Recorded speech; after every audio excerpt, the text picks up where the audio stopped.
video you are seeing passive voice given, you are changing into active voice. This is structure. Passive voice structure பாசிட்டிவாக இருந்தால் let plus object v3. let எழுதி அப்புறம் object எழுதணும், தென் b எழுதிட்டு v3 அப்படின்னா positive பார்ட்டிசிபிள்னு தெரியும். இதே negative அப்படின்னா don't do that, don't touch, இதெல்லாம் நெகட்டிவ் சென்டென்ஸ். அந்த நாட் மட்டும் இருக்கும். Let object not be let வந்தால் கண்டிப்பாக அந்த சென்டென்ஸில் பி இருக்கும். நீ நோட் பண்ணி பார்த்தீங்கன்னா லெட்டுனா அதை ஃபாலோ பண்ணி பி இருக்கும். அப்படி இல்லாமல் இருந்தால் அது ராங் அப்படின்னு சொல்லி அர்த்தம். ஸோ லெட் ப்ளஸ் ஸ்பாட் எரரில் கூட அது நீங்கள் ஃபாலோ பண்ணிக்கலாம். லெட்னா கண்டிப்பாக இந்த இடத்துல பி இருக்கும். இப்போ பேசிவ் ஃபார்ம் கொடுத்துருக்கு. You are writing in active voice. Let the poor be helped. அப்போது இதை நம்மளை இந்த லெட் கட் பண்ணிடணும், பி கட் பண்ணிடணும், இடி போயிடும். ஏன்னா இடி v3. அப்போது you are writing the poor, right? இது இருக்குது. You are requested to help the poor. We can write in 2 ways. இதுவும் கரெக்டு தான், இதுவும் கரெக்டு தான். ஸோ ஹெல்ப் த புவர் அப்படின்னு வந்ததுன்னா இது ஆக்டிவ் வாய்ஸில் இருக்கும். இதை நீ பேசிவ் வாய்ஸாக சேஞ்ச் பண்ணணும் அப்படின்னா you can write in 2 ways. ஒன்று இந்த ஸ்ட்ரக்சர் படி. ஸ்ட்ரக்சர் என்ன? லெட் ப்ளஸ் ஆப்ஜெக்ட் பி தென் v3 அப்படின்னு சொல்லி எழுதணும்.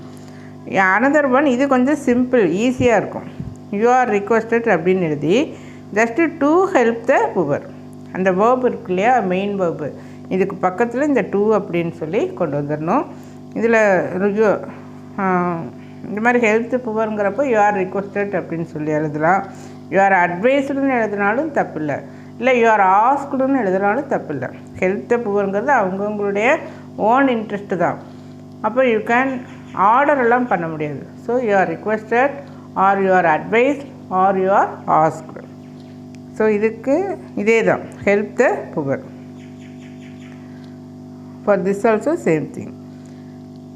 This can be written in 2 ways. அதுதான் இந்த இடத்துல எழுதியிருக்கு. You are advised not to beat the dog. அப்போது இந்த யூ ஆர் அட்வைஸ்டுங்கிறது அப்படியே போயிடும். நாட், இதுக்கும் இதே தான். சிம்பிள் ஃப்யூச்சரில் இருக்கா அப்படின்னு சொல்லி நம்ம செக் பண்ணணும்.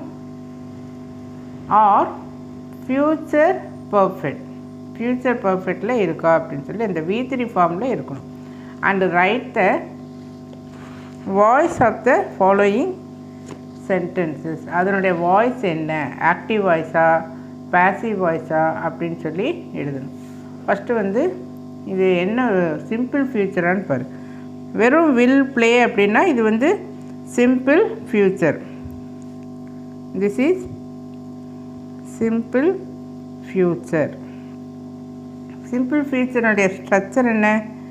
Will plus v1. Will plus v1 வந்ததுன்னா சிம்பிள் ஃப்யூச்சர். அடுத்தது பாரு, வில் பீன், இந்த முன்னாடி வில் வரும். வில் ப்ளஸ் ஹாவ், அல்லது வில்லில் வர்றப்போ ஹேஸ் வராது, இந்த ஹேஸ் வராது. Will have been then v3.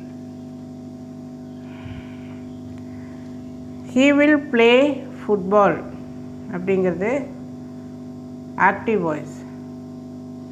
என்ன டபுள் வேர்ப் வருது, 2 வேர்ப் வர்றப்போ active voice. He will play football. He will be invited, be வருது. ஸ்ட்ரக்சரில் பி வந்தால் that is passive voice. So this is passive voice. Passive வாய்ஸினுடைய structure will plus be plus v3. Will plus இங்கே எழுதியிருக்கு, will plus be plus v3ன்னு வந்தால் that is passive voice. Will plus v1 அப்படின்னு வந்தால் that is active voice. Then future perfect அப்படின்னா இந்த have வரும், வில் வரும். ஏன்னா வில் ஃப்யூச்சருக்கு, பர்ஃபெக்ட்டுக்கு ஹாவ், ஹேஸ் வராது. பிகாஸ் வில் கிட்ட வில் ஹேஸ் அப்படின்னு சொல்லி வராது.